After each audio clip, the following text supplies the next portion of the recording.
Chez, Benson, épisode 8, episode 8, David Morland of the fourth. How are you, David?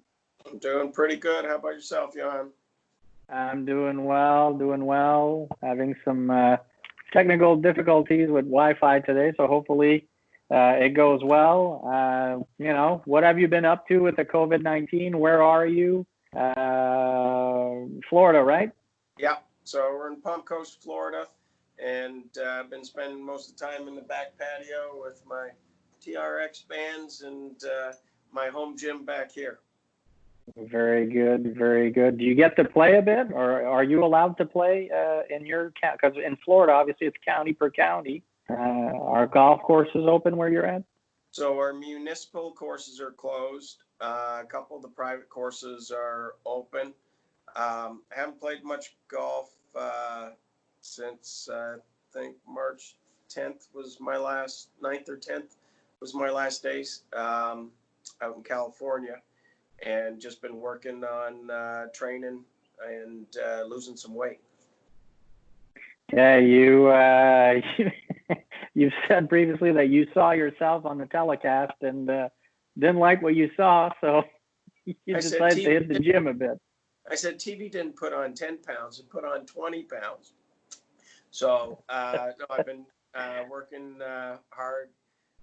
My trainer, we do Skype calls or Zoom calls and do our training sessions that way. It's worked out fine. That's great. So born and raised in Ontario, is that where you started playing? What age did you start playing? Who got you in the game? And, did you play as a junior, amateur golf and stuff like that? Yeah, so my dad was a club pro when I was 4. So I used to chip and putt around Northwood Golf Club when I was real young. And my grandfather and great uncle were good amateur players, both won Ontario amateurs and played on the Willingdon Cup teams. And through them introduced me to George Knudsen and Al Balding, which were some of my first lessons growing up. And through them just instilled the basic fundamentals that I still use today. And then you went on to, you played college golf in the United States, right? Yeah, so I went to Kent State under Herb Page, who just retired after 41 years. I saw that. It was interesting story of how I ended up there, and I really wasn't even looking at colleges yet because I was still in grade 12, and had a couple full ride offers, and ended up going to Kent State on a half scholarship plus out of state. It worked out to 2/3 of a scholarship, and it was the best decision that I made. Just Herbie stood out head and heels over the other coaches, and don't regret it at all. It was one of the best decisions I made. Now, were you, because Kent State is I guess, a popular school for Canadians, tremendous players. Were you like the first Canadian guy to be on the Kent State team? Or did you start the Canadian movement at Kent? Or? No, there was a couple guys before me, Paul DeCorso and Chuck Crawford, that were good juniors and amateur players in Ontario, and but I was the first Canadian to get his PGA Tour card out at Kent State. And then Ben Curtis came on shortly after and won the British Open. Yeah. And then I can vividly think about what Gillespie went to Kent State. No, I thought he did. No, he went to ASU, I believe, Arizona You're State. right. It's Danny Saul, I'm thinking. Danny Saul. Yeah, we've had a number of great players coming out of there, and we got guys winning on tour currently, and Corey Conn, right? And Mackenzie Hughes. Who else we got out there? I don't know. We've got a bunch of guys out there that are doing pretty well. Yeah, bunch of players. And then, so when did you turn pro? Was it like a long process, or did you get through Q school right to the PGA Tour right after college? Or no, I did the international route. So when I turned pro, I got my Canadian Tour card at the fall school. I was finishing up college that fall.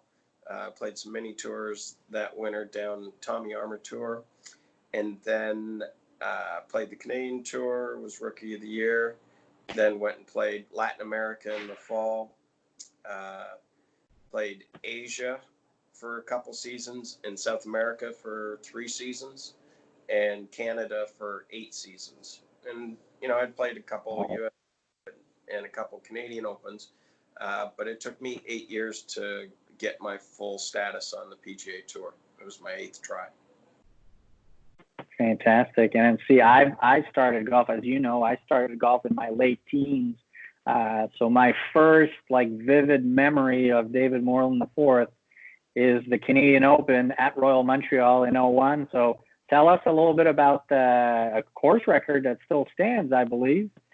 Tell us about that week, and because that's when I really got to see you for the first time, or even your name, and then obviously we've became good friends after that. But so tell us about Royal Montreal in 01. Yeah, so Mike Weir kind of always wanted the green jacket. For me, I grew up around the Canadian Open, worked the media room at Glen Abbey, got to see Greg Norman's 62 Shark 00 ball. It was always a tournament that's been close to my heart that I wanted to win. And for about a year, my brother caddied for me. All we talked about was winning the Canadian Open, getting yourself in position, give yourself a chance on Sunday to win. And, I went out, played well, shot 63 the third round. There's a few other players that have tied the course record since, but it still stands as today. I think we were up there last summer, and I took my daughter up there to Royal Montreal, and she got to see the plaque. Coming down Sunday, the one thing that stands out is I think shot 66 on Sunday, but last hole I got a long bunker shot and hit it out to maybe about 5 feet. And I'm standing over the putt, and this girl gets through security, runs out onto the putting green, and gives me a big hug, and totally caught me off guard. And at the time, it was probably the biggest putt of my career, money-wise, and ended up knocking it in. But just a little funny story to the end of the tournament there. Wow, that's wild. And then, so, you had a really nice career, and unfortunately you had some injuries that slowed you down. And then, so how long did you play on tour? Because I remember it was 2010, I believe, or 2009 when I first played on back then the Nationwide Tour, now the Korn Ferry Tour. We played a practice round together at Miccosukee down in Miami. And, you really showed me a lot. And to further that, you really have taken a lot of players. I can think about the Great Lakes Tour in Ontario. You're like a mentor, not only because you're a little older than us, but, you have so much story. You have so many stories, so much. You've been through the ringers. You've been through really, really high highs, really low lows. And so tell me about a little bit of your PGA Tour career. How long were you on tour for? Because you've played both tours. You've played the PGA Tour and now the Korn Ferry for a long time. Yeah, so when I first got my tour card, I got stuck at second stage for 8 years. And once I got through second stage, it was kind of like a huge relief. Went to finals at Doral, and, kind of Q school, you're never cruising, but got through easily, finished 16th there. Had to go back to Q school, and that was probably one of my best performances, just goal-wise. A lot of people, when they go to Q school, they're just trying to get their tour card. And I found out Mike Weir had won there 2 years prior out in Palm Springs, and he set a goal of, I think he shot 25 under to get his tour card. So that year, my goal wasn't to get my tour card. I was going to shoot 25 under. That was 6 days, 4 under a day. One day I got to play 5 under or better. And after 5 rounds, I was 30 under par and ended up shooting even par the last day, finished second.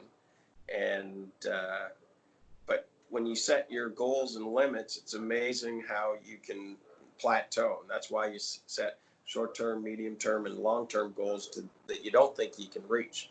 Because I didn't play any different the last round and shoot even par after shooting 30 under for 5 days.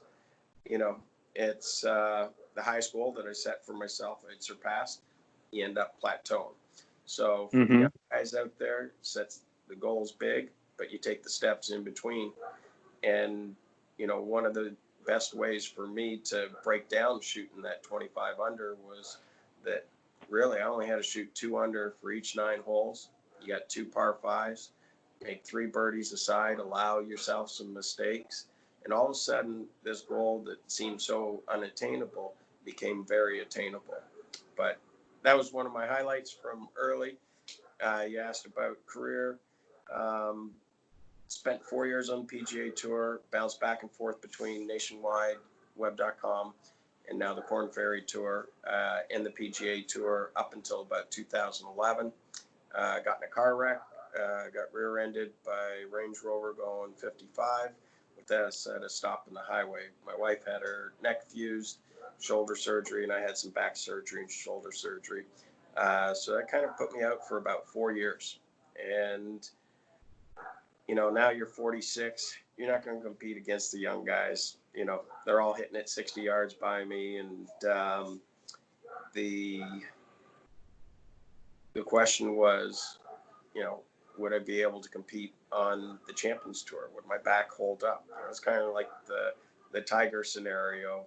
You don't know until you do it. And I think it was around 2016 that I was training on the Robo Golf Pro at Glen Abbey and started hitting a few balls, and it actually felt pretty good. I'm like, back doesn't hurt. I said, you know, let's see if we can practice for 30 minutes. And that's kind of how it came about, and competed up on the CCPT tour with you guys a bit. Yeah. And, we took some of the younger guys under the wing, Sonny Michaud, Pierre-Alexandre Bedard, and Brennan Lacasse recently this year. Yeah. And then, so when did you really decide that you wanted to try the senior tour? And then obviously you've had some success doing so. How cool is it to see like the guys that you've played with years ago, and like, do they remember you, or like, were they really happy to see you out there? Yeah, you know, the response has been awesome. Got a lot of positive feedback, you know, having a chance to win on Sunday at the Hogue Classic. And, you know, I think the guys were pulling for me. But, yeah, it's good to see all the guys that you competed with on tour. You know, a little bit more relaxed environment, but the guys are still competitive and they still want to win. And you still, I mean, for you still have to grind, because people know about the PGA Tour because that's really what we talk about all the time. But securing a card on the senior tour is probably the hardest card. You know, if you haven't won a major or anything like that, it's a really tough task to get, you know, a full card. Like, for you to get a full card for next season, it's hard because you don't get in many events. It's a very secluded area, you know? Yeah. So for me, there's 5 spots at Q School. I actually went over to Europe this year and secured my card over there. I don't know if we're going to have a tour to play on, but no, I finished second at their finals over there. And my biggest thing was that when I missed in the fall on the Champions Tour was that I just needed a place to play, to stay competitive, because, you know, the Monday qualifiers, there's 4 spots. If you don't get one of them, you're not playing for a week. If you don't get in 2 or 3 tournaments in a row, you may not play a tournament for, you know, correct, 3 weeks. So, you know, I did 3 Mondays this year. I lost in the playoff in Naples, didn't play great in Tucson, and got in a scorecard playoff, and had a chance to win on Sunday. So right now, I just need some opportunities. I think I'm 45th on the money list, and top 36 would be fully exempt. Top 54 is conditional. So a win out there would go a long way. How long? I remember we played together. So that was my sort of coming out of retirement, because I've caddied on the PGA Tour. So when you and I played close to Quebec City was my second event in, God knows, 5 or 6 years. And you were struggling a little bit at the time. What was the click for you to really put your game into gear for the Champions Tour? Is it simply a motivation thing that, playing the mini tours and all that, you didn't get your blood didn't get your blood flowing that much, or was it more that you were still afraid of being hurt or hurting from the car wreck and something? So what was the click in your game that really, because you're playing some amazing golf the last year or so? Yeah. One of it's getting tournament reps in, and that's basically why I was up playing in Quebec, was just to get tournament reps, 2-3 day events, a couple 4-day events. When we played together, I didn't hit it very good. Since one of the things that's changed for me has been using the swing, the plane mate that Martin Chuck had, and absolutely love it. Everything that Brian Mogg and I have been working on most of my career, trying to get the club a little bit more laid off. I get that feeling and sensation without trying to do it.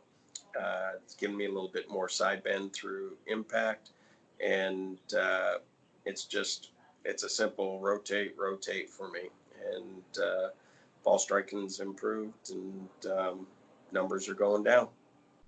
So obviously, when you started your career, we didn't have the TrackMan, the flight scopes, and all that. So how much data do you use in your? Because I know you're really a hands-on person as far as swing analysis and all that. Some guys care, some guys don't. You're more a thinker and all that.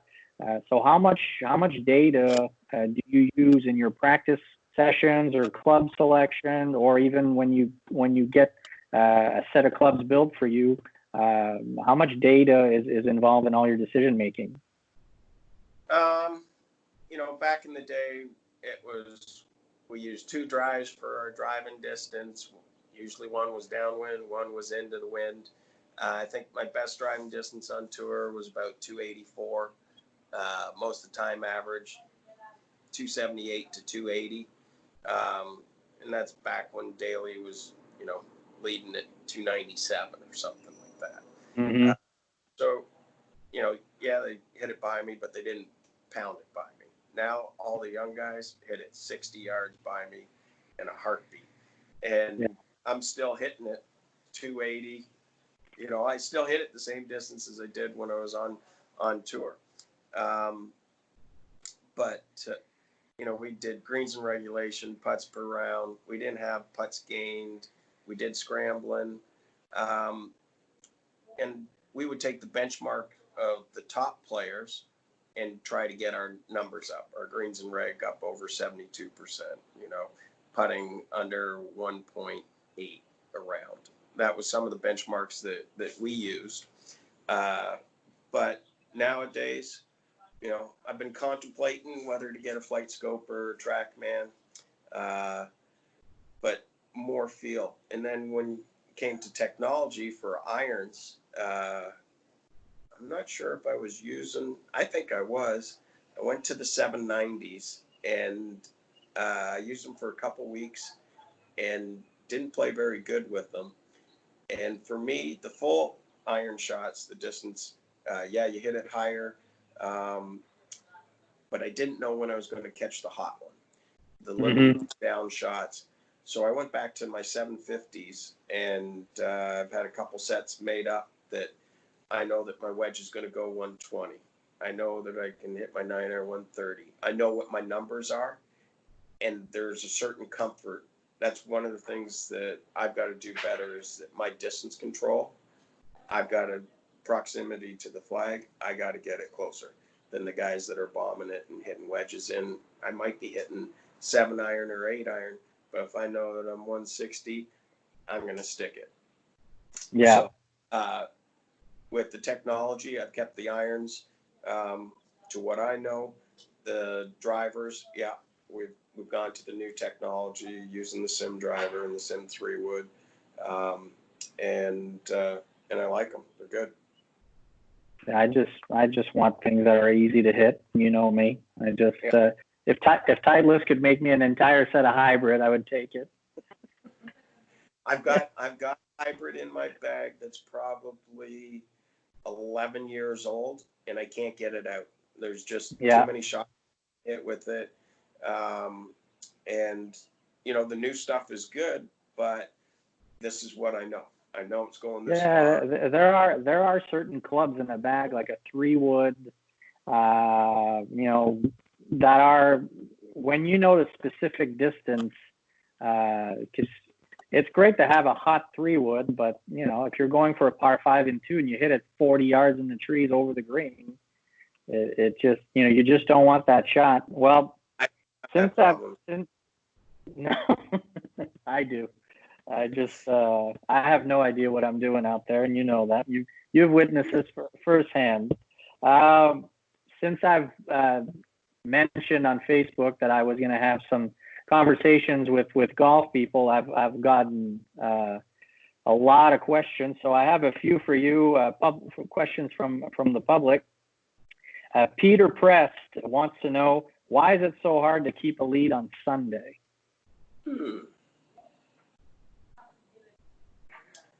Because other players pass me. There's no reason why or why not. Ernie made some birdies early to catch me. The back nine, if I make a couple putts, we got a different scenario. Hit some good solid putts up through 15 and 16. And, if we make those, we're tied going into 17 and might have different outcome. You see that often. Like, there's a lot of play. Like Tiger, obviously, his ratio of closing a tournament is unheard of. But, when I was playing full time, even on the Canadian tour or on the web, the Sunday round, there was more jitters. There was, it's like the first 3 rounds, you just want to get yourself in position. And once you're in position, it's like on Sunday, you just don't want to falter, or you don't want to ruin all the good work you've done. So it's like you have because you see the end coming, the end result is really more in your mind, I think. And that's where Tiger was so good from a mental toughness standpoint. You almost saw people fall away from him in his prime. That's not going to happen nowadays. That aura is gone, but that doesn't mean that he's not going to win again. It just, the aura of the dominance is gone, and that was a mental. If he needed a putt to make coming down the stretch, it was going in. Absolutely. Have you ever played or been paired with Tiger? Yeah, probably 5 or 6 times over my career. A couple of times just playing at home, and a couple of times final group in Torrey in 2000 or 01, and Mickelson was in the last group. I think he ended up winning that. Wow, that's tremendous. Next question from David Sampson. What do you eat on the course? Like, what's your favorite snack? Maintain your level of energy. I had another player that said poutine, but that's off the course. I kind of like the RX bars.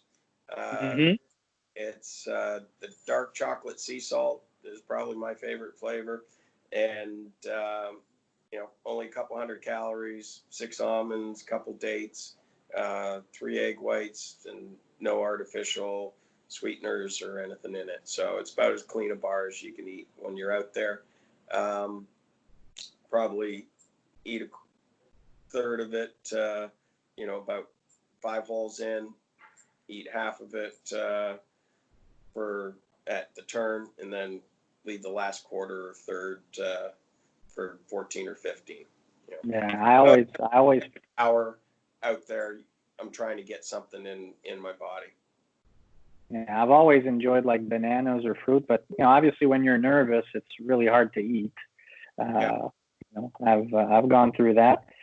One of the assistants at Laval-sur-le-Lac, Kevin Nollet, wants to know how often do you change your equipment? Like, are you a guy that switches wedges every month, or obviously when you have access to a tour van, it might change.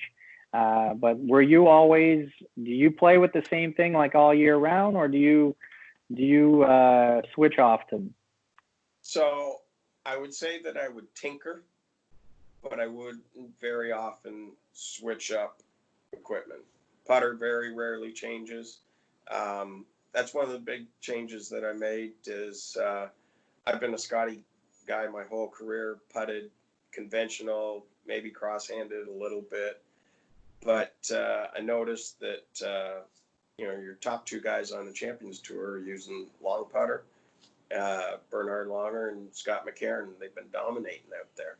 Mm-hmm. So I'm, getting a little older, under the gun, an arm lock or something like that has got to be way more solid than putting conventional. So Cliff Kresge was putting in Seattle, one of the first Champions events that I qualified for. And I said, let me see this thing. So I hit a few 20-footers with it, make. He's like, I'm not using it this week. He says, why don't you take it out in the Pro-Am? Take it out in the Pro-Am, first 4 holes, 20-footers. Make. I look at my caddy. I said, I could throw this in my bag like today. So it's been in my bag since August. So that's probably the biggest change that I've made. And is it actually his putter, or did you make did you add one make? No, I ended up taking his putter, and Pat Broom was going to make him another putter. In exchange of what? He's like, Morland, he says, you owe me a case of beer. Very good. Natural light. I like it. My questions now. Worst shot you've ever hit in your career? I asked. Too many to pick from. I ask, and the reason I'm asking each individual that is that our viewers, like people who watch golf on RDS or TSN or the Golf Channel, they only see the top 15 or top 10 players that week. So that's their opinion of professional golf, and it's not the reality. I mean, I've topped it, I've shanked it, I don't know if I've whiffed it. Have you ever hit someone, a spectator? Unfortunately, yes. I think most pros have that have got a big crowd at that point. But man, the worst shot. I don't know how many times I've said that, but I'm sure I've said it a few times. That's the worst shot I've ever hit. So there's not one that stands out. But I remember watching the Genesis Open this year on the 10th hole. I can't remember the player. Harold Varner, flat topped full it top right, 3-wood, yeah. and he's a shot out of the lead. So it's not like he's bad. No. But that's the great thing about golf is it's not the bad shot that you hit. It's how you're going to recover from the next shot. So from a mental, you can never get too mad at yourself. If you do, 2-second rule, it's over and done with. How do I get that ball in the hole as quick as possible? Correct. Any superstitions? Like, do you always use the same coin? Do you, if you're going well with a hat, are you going to keep it on? Same underwear all week, front, back. No, just kidding. For me, I usually try and mark my ball with a toonie or a loony.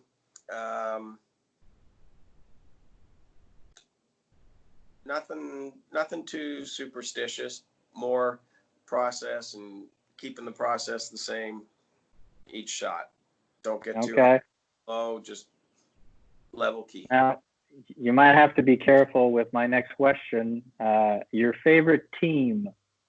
I know this is going to get you.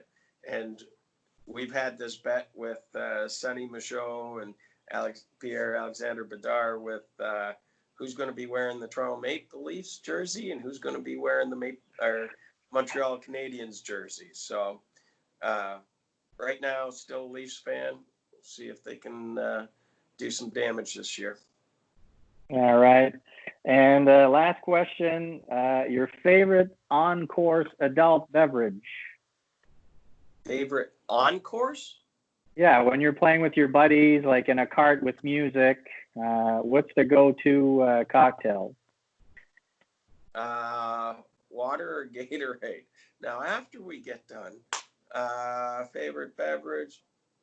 Probably Labatt's Blue.